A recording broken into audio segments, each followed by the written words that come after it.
salut à tous, ici Rabdel et j'espère que vous allez bien. Moi ça va super bien. Aujourd'hui on va s'intéresser au deck Mardu Midrange de Brad Nelson. Mais d'abord on va d'abord répondre à la question de la dernière fois sur le deck Red Deck Win qui n'était pas super facile. Dans le sideboard du Red Deck Wins de Denny Ulanov, il y a 4 Zedolon of the Great Revel.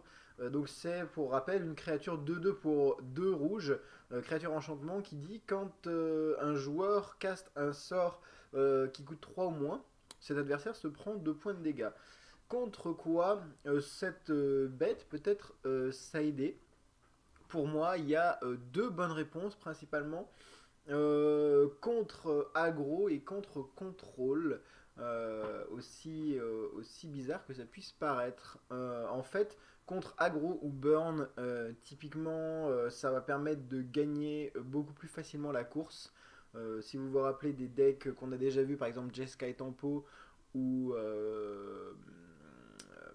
des decks burn de manière générale, c'est des decks qui jouent plein de sorts qui coûtent 3 ou moins, énormément de sorts qui coûtent 3 au moins. Donc à chaque fois, l'adversaire va se prendre 2 points de dégâts juste pour essayer d'éliminer un des deux longs. Il va sûrement devoir se prendre 2 points de dégâts. Donc c'est un peu une cible à sort pour burn. Donc ce qui est bien parce qu'en fait vous ne vous prenez pas les burns. Et également vous allez faire des dégâts. Donc vous allez gagner un peu plus la course contre burn. Et contre contrôle, pour moi, je rentrerai ça. Typiquement, il y a énormément de sorts de contrôle qui coûtent 3 ou moins. Typiquement, tous les contre-sorts qui sont joués coûtent 3 ou moins. Donc si votre adversaire veut simplement gérer les dolans, il va se prendre 2. S'il veut contrer quelque chose que vous jouez, il va également se prendre 2. Et donc ça va le grignoter assez sympathiquement. Ça va lui grignoter ses derniers points de vie. Donc je trouve ça pas mal au final. Très souvent, le deck contrôle va laisser une créature se résoudre et va essayer de la tuer en fin de tour avec Heroes Downfall par exemple. Là, on va quand même gagner quelque chose en lui infligeant 2, ce qui est toujours pas mal. Voilà, donc pour moi, les deux principales raisons de jouer un Eidolon of the Great Reveal, bien entendu, ce n'est pas une carte à entrer contre le Grim Monster, ce qu'on a vu par exemple, ou des decks mid-range. Et en parlant de deck mid-range, on va partir sur le Mardu mid-range de Brad Nelson. Alors, Brad Nelson, bien entendu, quelqu'un de très connu sur la toile, qui fait notamment les émissions avec Eric Evan Irwin de Magic Show. Si vous ne connaissez pas et si vous êtes anglophone, n'hésitez pas à aller checker ses émissions. Et, euh, et bien entendu, Brad Nelson est un très très bon joueur. On va voir son Mardu midrange. Donc Mardu, bleu, très très bien. Je commence par vert bleu alors que c'est rouge, blanc, noir. Voilà, rouge, blanc, noir. Pendant que vous voyez les chats qui se courent après dans l'appartement. Euh, Rouge, blanc, noir, donc mid-range. On va voir ce que ce deck joue exactement. On va commencer par une base quand même qui est assez agressive et de bonnes créatures. On va commencer par 4 Seeker of the Way, chercheur de la voie. On a déjà vu cette créature dans les Jeskai Tempo et bien entendu, ce deck, vu qu'il joue blanc, ne se prive pas d'en jouer 4, as well as 4 Goblin Rabble Master, encore une fois, Maître Plébéien Gobelin qu'on voit énormément dans les decks. Je me rappelle plus si Grul Monsters en joue. Non, Grul Monsters ne joue pas de Rabble Master, mais on a vu que Red Deck Wings en joue en haut de sa courbe. Donc voilà, des créatures qu'on a déjà vues et dont on connaît la valeur, surtout avec une petite base de sort pour le chercheur de la voie. Mais ce deck va aller plus haut dans la courbe de créatures, il va jouer de très bonnes créatures en Mardu et a commencé par Butcher of the Horde. Donc on a une énorme synergie bien entendu entre Maître Plébéien Gobelin et Boucher de la Horde. Le Boucher de la Horde pour 4 dont un de chaque couleur Mardu, un incolore, un rouge, un blanc, un noir. C'est une 5-4 vol, ce qui est énorme en tant que body. Vous pouvez sacrifier une autre créature pour lui donner soit la célérité, soit la vigilance, soit le lien de vie. Et tout ça est intéressant et tout ça est bon à prendre dans ce deck. La combo, enfin la synergie bien entendu, c'est de jouer avec un maître plébéien gobelin qui va vous mettre plein de gobelins en fait. Et ben vous allez pouvoir sacrifier tous ces gobelins au boucher de la horde pour principalement gagner lien de vie. Je pense que c'est parmi les trois capacités celle qui est la plus intéressante qui va vous permettre de gagner les match-up où vous êtes mis à mal niveau point de vie. Vous gagnez 5 points de vie par 5 points de vie, c'est vraiment très bon. Donc voilà, boucher de la horde, la principale menace de ce deck. Et ensuite, on a une créature qu'on n'a pas encore beaucoup vue, qu'on a vue sur Abzan Midrange, mais que là, on va voir briller dans ce deck une très bonne carte qui est Rock Compagnon, un Wingmate Rock. C'est une 3-4 vol pour 5 en raid. Quand elle arrive en jeu, si vous avez attaqué ce tour-ci, vous mettez une autre 3-4 vol en jeu. Donc pour 5, vous mettez 2 3-4 vols en jeu, ce qui est énorme, énormissime même, j'ose dire. Et quand vous attaquez avec Wingmate Rock, donc la carte, pas le token n'a pas l'habilité, mais la carte là, quand vous attaquez avec cette créature, vous gagnez un point de vie par créature attaquante. On peut remarquer que beaucoup de decks jouent avec le lien de vie pour essayer de regagner un petit peu l'avantage. On voit qu'il y a des decks aggro très agressifs, donc on se prend très souvent des pains, et également, vu qu'on joue des fetch, ce genre de choses, des Painland principalement, dans ces formats, et ben on a envie quand même de gagner des points de vie parce qu'on en perd très souvent. Et il y a aussi Saisir des pensées par exemple qui met 2 points de dégâts, qui vous met 2 points de dégâts, donc on a vraiment envie de jouer des cartes qui nous rendent des points de vie, tout simplement, des créatures avec clients de vie. Donc une base de créatures très solide, comme on peut le voir. Et on va enchaîner avec les sorts qu'on a principalement vus hein, dans ces formats, à part quelques petits twists, on va voir. On a bien entendu 4 Lightning Strike, donc on peut remarquer qu'il n'y a pas de Stoke the Flame, activer les flammes, dans cette decklist. C'est un choix, infliger 4 dans son masse, c'est assez de sens parce que Coursière of Crufix, bien entendu. Mais ce deck vole, donc il peut se permettre de ne pas gérer de Coursière de Crufix, je pense. Et il est assez punchy pour outrepasser le gain de vie d'une Coursière. Donc Brad Nelson choisit de nous mettre 4 Lightning Strikes, ce qui me semble plutôt sympathique, ce qui sera beaucoup plus rapidement pour activer un Seeker of the Way, etc. Ça me paraît tout à fait opportun. On a également une carte que j'adore personnellement, 4 Crackling Doom en Mardou, donc pour un rouge, un blanc, un noir. C'est un éphémère. L'adversaire ciblé, enfin tous les adversaires se prennent 2 points de dégâts, donc bon, l'adversaire se prend 2 points de dégâts si vous jouez à 1 contre 1, et il va sacrifier la créature qu'il a avec la plus grosse force. Et cet effet est vraiment très intéressant. On connaît les effets d'édict, Diabolic Edict, Chainer's Edict, tous les édicts, en fait, ça demande à un adversaire de sacrifier une créature. Et donc là, on a le twist qui fait que la capacité est mieux, c'est que l'adversaire est obligé de sacrifier la créature qui a le plus de force parmi ces créatures. Donc l'intérêt est décuplé. Cracking Doom, très bonne carte. Donc jouer en 4 exemplaires. Et en plus, ça colle 2 à l'adversaire. Donc que demande le peuple? Une carte qui, bien entendu, est jouée en 4 exemplaires dans ce deck, c'est tout à fait normal en fait. Il y a... Dès que les gens ont vu cette carte, dès que j'ai vu cette carte, j'étais sûr qu'elle allait être jouée et que Mardou Midrange allait avoir le vent en poupe.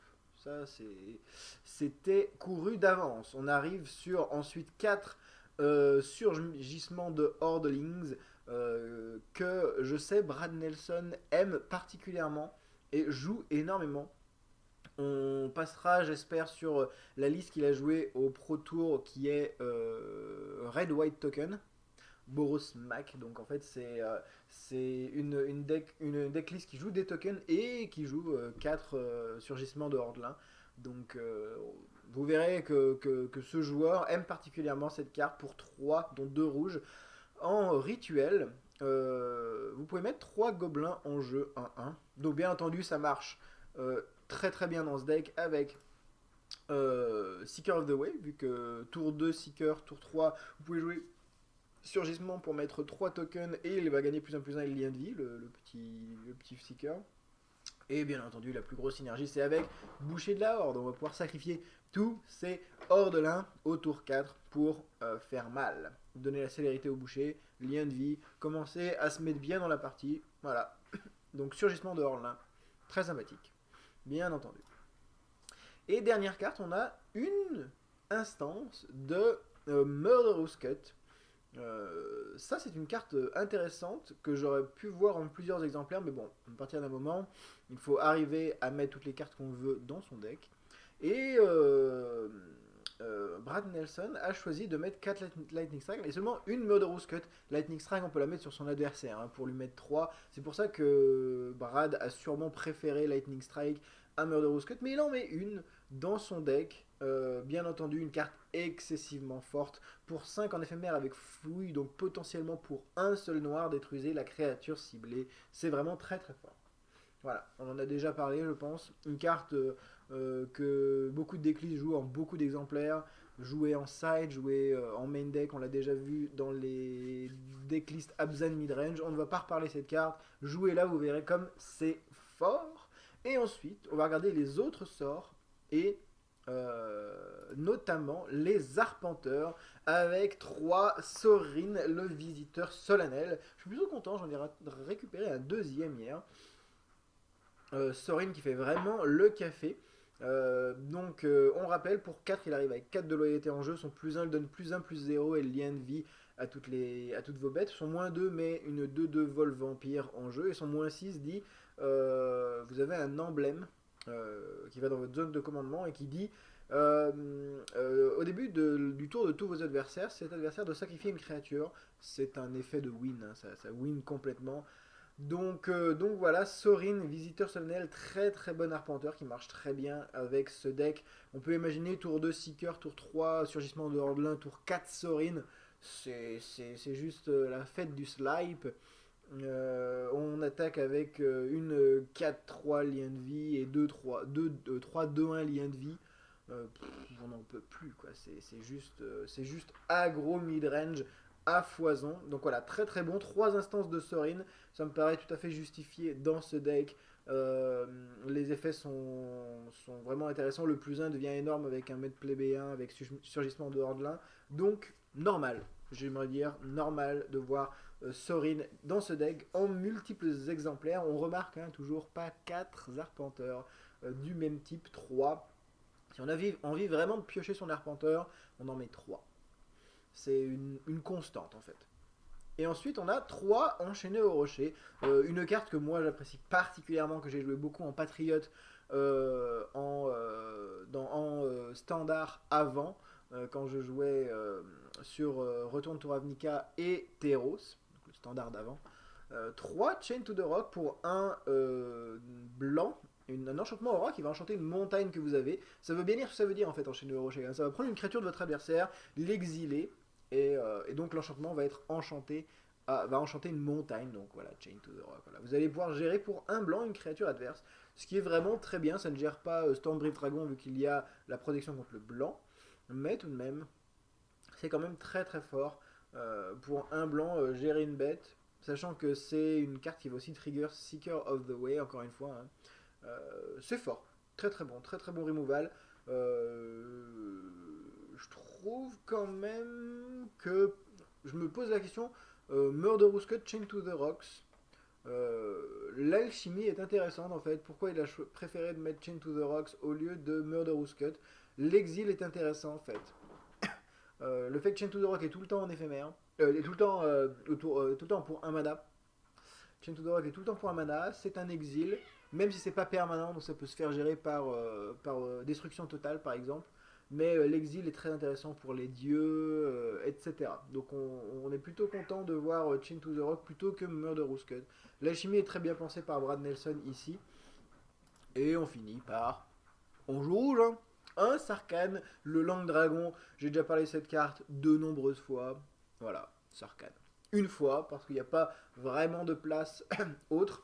Le haut de la courbe étant à 5 mana. Et on a déjà 3 rock compagnons dans ce deck. On va pas aller plus haut que ça. Voilà, tout simplement. On va passer sur le sideboard. On est parti avec 2 End Hostilities. Donc ça c'est principalement, je pense encore une fois, contre mid-range. Euh, End Hostilities, pour moi en sideboard, ça a quand même une saveur toute particulière. C'est pas quelque chose que vous voulez jouer contre aggro. Je pense que contre aggro, ce deck a largement des bonnes cartes à jouer, hein. Sur le surgissement de Hordelin contre Red des Queens, ça me paraît tout à fait viable. End Hostilities, je pense principalement donc contre midrange. Ça dépend en fait si ce deck gagne ses match-up contre midrange. Il peut enlever 2 Lightning Strike pour mettre 2 End Hostilities. S'il est un peu mal dans la game et qu'il a End Hostilities, il va conserver les cartes. L'autre va essayer de se commit un peu plus sur le board. Le Brad va raser le board et ensuite essayer de reprendre la main comme ça. Pour moi, c'est la principale raison pourquoi ce deck joue End Hostilities. Vous pouvez vous poser la question pourquoi un deck qui met autant de créatures joue un removal de masse. C'est à jouer, hein, c'est à jouer. Je peux vous dire que ça fait vraiment de la grande magie. Si vous retenez un peu votre main, vous prenez un tour pour tout raser et ensuite vous remettez la sauce, ça marche très très bien. On est reparti avec 2 Read the Bones, donc ça principalement contre contrôle, hein, pour avoir un souffle supplémentaire. On va enlever Crackling Doom, Murderous Cut, Chain to the Rock, toutes ces cartes, et mettre Read the Bones, bien entendu. Pour avoir du souffle, on va sûrement mettre aussi des Elspeth Sun Champion contre contrôle, on va se permettre d'aller plus haut sur la courbe. Et peut-être aussi contre midrange, contre des Lightning Strike peut-être, qui auront moins de potentiel. Ouais, pour moi, Elspeth Sun Champion peut-être contre midrange et contre contrôle. Selon moi. Glare of Heresy, exiler le permanent blanc ciblé. Donc ça, typiquement, ça va gérer ce qu'on a au-dessus, Banishing Light par exemple. Et des Chain to the Rock, ça peut gérer des Elspeth, d'autres Sorin. Donc voilà, il y a quand même pas mal de cibles dans ce format. De Glare of Heresy, on va pas se priver d'avoir quelque chose qui exile des permanents blancs. Donc voilà, Brad qui par exemple ne met pas 4 Banishing Light et met 2 Glare, 2 Banishing Light, intéressant. C'est un bon mix pour moi. Contre très très aggro, on a bien entendu Anger of the Gods pour se donner cette petite saveur en plus, hein, qui va être bien péchu contre Red des Queens notamment. On a 4 surgissements de Hordelin pour être quand même pas mal, bloquer plein de petites créatures, mais 2 Fureur des Dieux. Et ben si on emmène des pas, on va simplement garder ces cartes tranquillement et au tour 3, bla, raser le board du Red des Queens et se mettre ensuite à poser toutes nos bêtes. Ce qui est très bien. Ce qui marche très très bien. Et également 2 Magma Spray, je pense que c'est également fait pour jouer contre Ultra Aggro, hein, contre Red des Queens typiquement.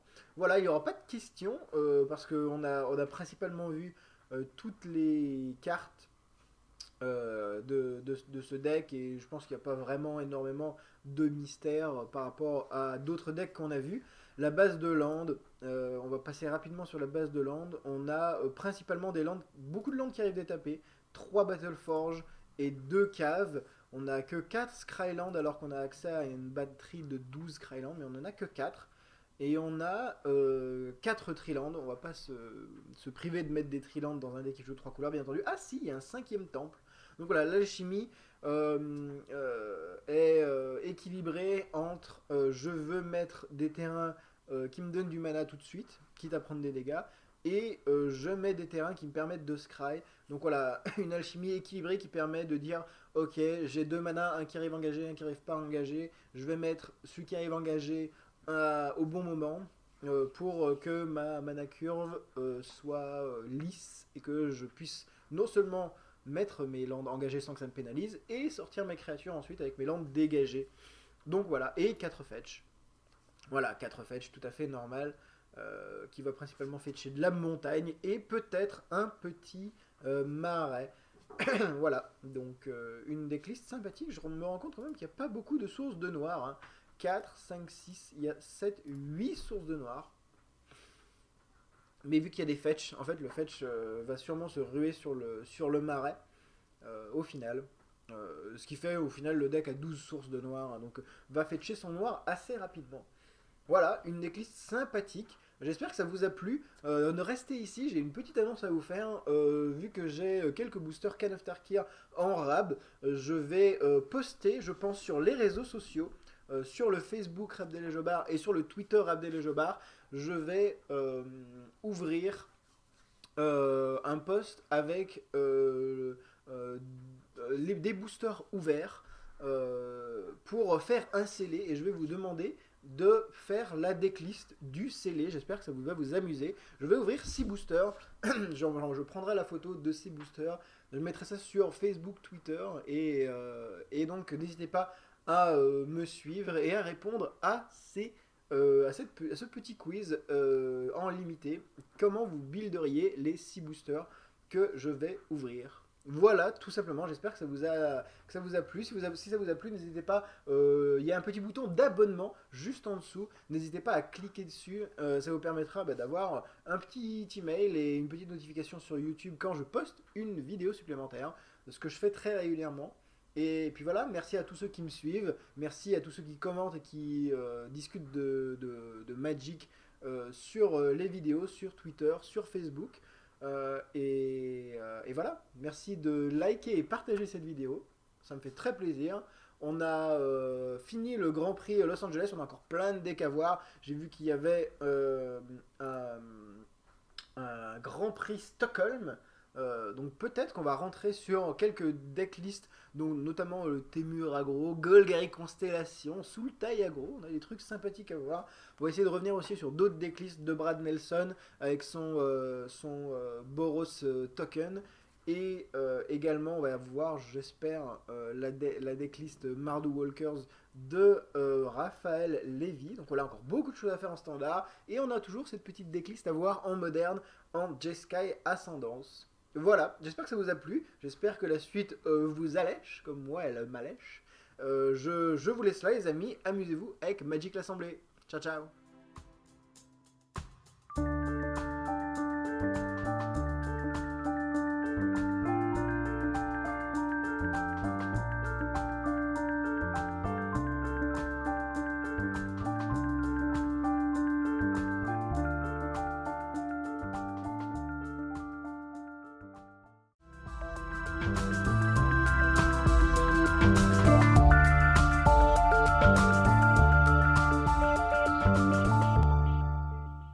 Et salut à tous, ici Rabdel et j'espère que vous allez bien.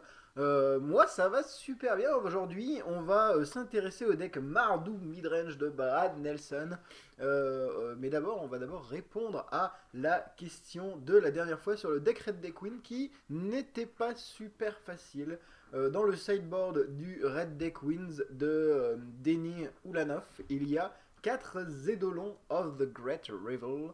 Donc c'est pour rappel une créature 2-2 pour 2 rouges, créature enchantement qui dit quand un joueur caste un sort qui coûte 3 ou moins, cet adversaire se prend 2 points de dégâts. Contre quoi cette bête peut être sidée. Pour moi, il y a 2 bonnes réponses principalement. Contre aggro et contre contrôle, aussi bizarre que ça puisse paraître. En fait, contre aggro ou burn, typiquement, ça va permettre de gagner beaucoup plus facilement la course. Si vous vous rappelez des decks qu'on a déjà vu, par exemple Jeskai Tempo ou, des decks burn de manière générale, c'est des decks qui jouent plein de sorts qui coûtent 3 ou moins. Énormément de sorts qui coûtent 3 ou moins. Donc à chaque fois, l'adversaire va se prendre 2 points de dégâts juste pour essayer d'éliminer un des Eidolon. Il va sûrement devoir se prendre 2 points de dégâts. Donc c'est un peu une cible à sort pour burn. Donc ce qui est bien parce qu'en fait vous ne vous prenez pas les burns. Et également vous allez faire des dégâts. Donc vous allez gagner un peu plus la course contre burn. Et contre contrôle, pour moi, je rentrerais ça. Typiquement, il y a énormément de sorts de contrôle qui coûtent 3 ou moins. Typiquement, tous les contre-sorts qui sont joués coûtent 3 ou moins. Donc si votre adversaire veut simplement gérer les dolans, il va se prendre 2. S'il veut contrer quelque chose que vous jouez, il va également se prendre 2. Et donc ça va le grignoter assez sympathiquement. Ça va lui grignoter ses derniers points de vie. Donc je trouve ça pas mal au final. Très souvent, le deck contrôle va laisser une créature se résoudre et va essayer de la tuer en fin de tour avec Heroes Downfall par exemple. Là, on va quand même gagner quelque chose en lui infligeant 2, ce qui est toujours pas mal. Voilà, donc pour moi, les deux principales raisons de jouer un Eidolon of the Great Reveal, bien entendu, ce n'est pas une carte à entrer contre le Green Monster, ce qu'on a vu par exemple, ou des decks mid-range. Et en parlant de deck mid-range, on va partir sur le Mardu mid-range de Brad Nelson. Alors, Brad Nelson, bien entendu, quelqu'un de très connu sur la toile, qui fait notamment les émissions avec Eric Evan Irwin de Magic